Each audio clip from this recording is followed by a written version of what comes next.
আমার রেসিপি হাটে আপনাদের সকলকে স্বাগত জানাই।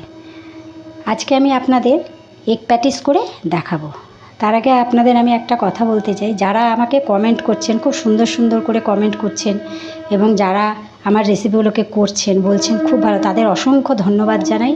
এবং যারা আমার রেসিপিগুলোকে ফলো করছেন, আমাকে সাপোর্ট করছেন, লাইক করছেন, তাদেরকেও অসংখ্য ধন্যবাদ জানাই।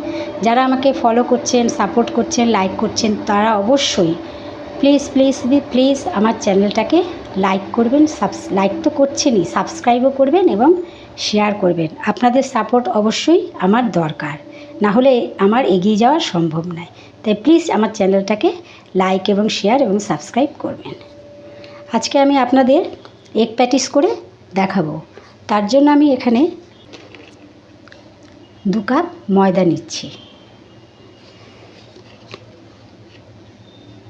ময়দা নিলাম 2 কাপ, এখানে ময়দা নিলাম। আর দেব রিফাইন তেল, কালো জিরে দেব। আমি কালো জিরে দিলাম, আপনারা না দিতেও পারেন, প্যাটিসে কালো জিরে না দিলেও চলে, কিন্তু এটা খুব সুন্দর গন্ধের জন্য আমি কালো জিরেটা এখানে দিলাম। এবার আমি এটাকে আগে ভালো করে মেখে নেব কিছুক্ষণ।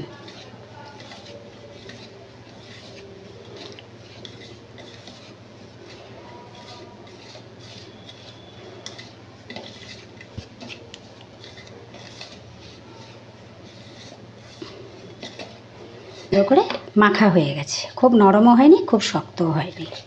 এবার এটা আমি 10 থেকে 15 মিনিট ঢেকে রাখবো।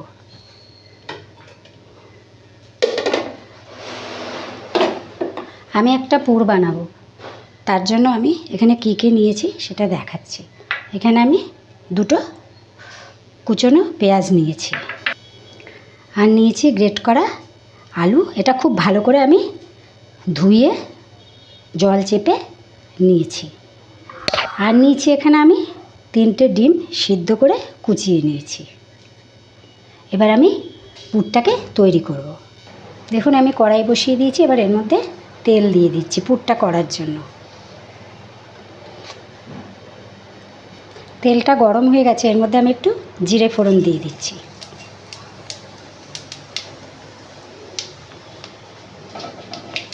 কুচনো পেঁয়াজটা প্রথমে দিয়ে দিলাম।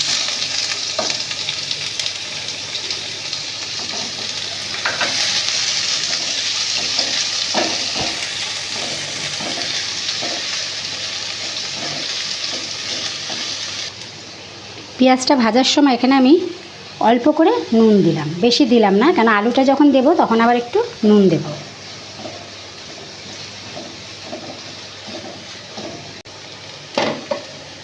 আলুটা দিয়ে দেব,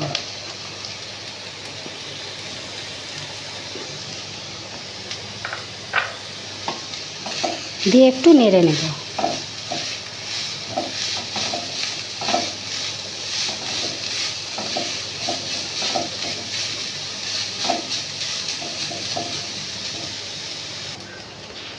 এবার আমি এর মধ্যে পরিমাণ মতো নুন দিয়ে দিলাম। ছোট 1 চামচে ধনে গুঁড়ো দিলাম। অল্প করে একটু জিরে গুঁড়ো দেবো, খুব বেশি দেবো না, অল্প দিলাম।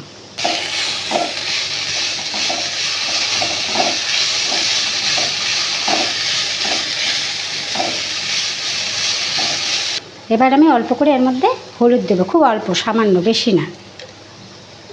এবার এটাকে আমি একটু ভালো করে নেড়ে নিচ্ছি।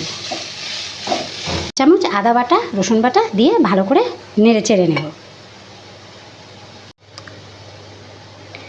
দেখুন আমার এই পুরটা কিন্তু ভালো করে ভাজা হয়ে গেছে। এবার আমি এর মধ্যে যে ডিমগুলো ঝুড়ো ঝুড়ো করে কেটে রেখেছিলাম সেগুলো সব দিয়ে দিচ্ছি।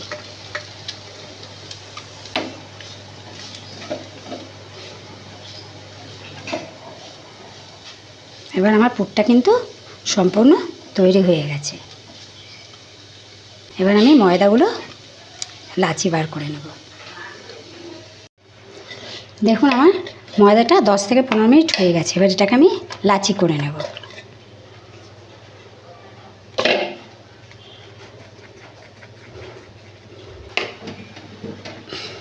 এবার আমি লেচিগুলোকে ভালো করে বড় করে বেলে নেব।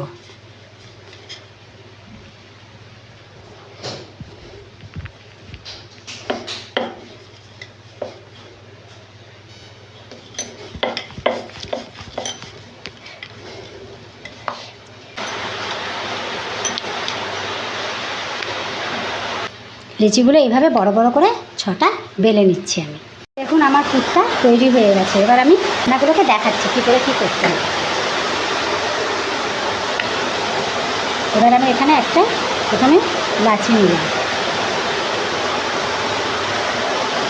এবার এটাকে অয়েল ব্রাশ করে নিচ্ছি ওপর দিয়ে। আপনারা ময়দা বা আটাও দিতে পারেন, কিন্তু আমি অয়েল ব্রাশটা করে নিচ্ছি।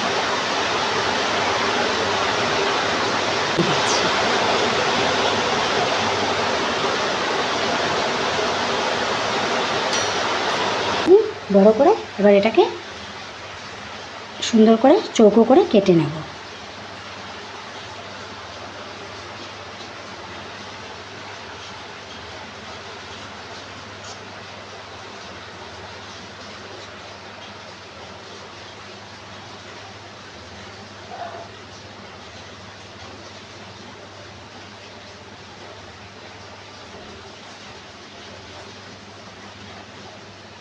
এভাবে 4 টুকরো আমি করে নিয়েছি। এবার আমি এর মধ্যে পুরগুলোকে দেব।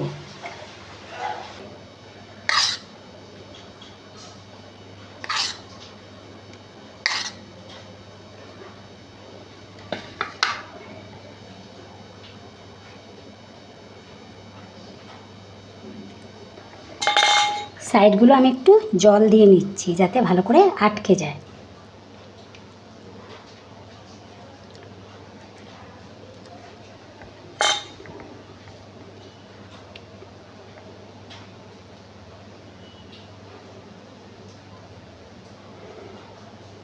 এখন কড়াইটা গরম হয়ে গেছে।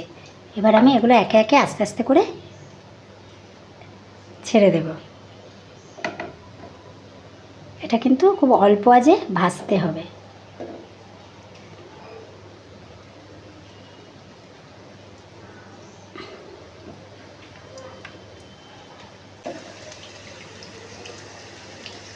একটু হালকা করে এগুলো উল্টে দিচ্ছি। দেখুন প্যাটিসগুলো কত সুন্দর ভাজা হয়ে গেছে। এবার এগুলোকে আমি তুলে নেব।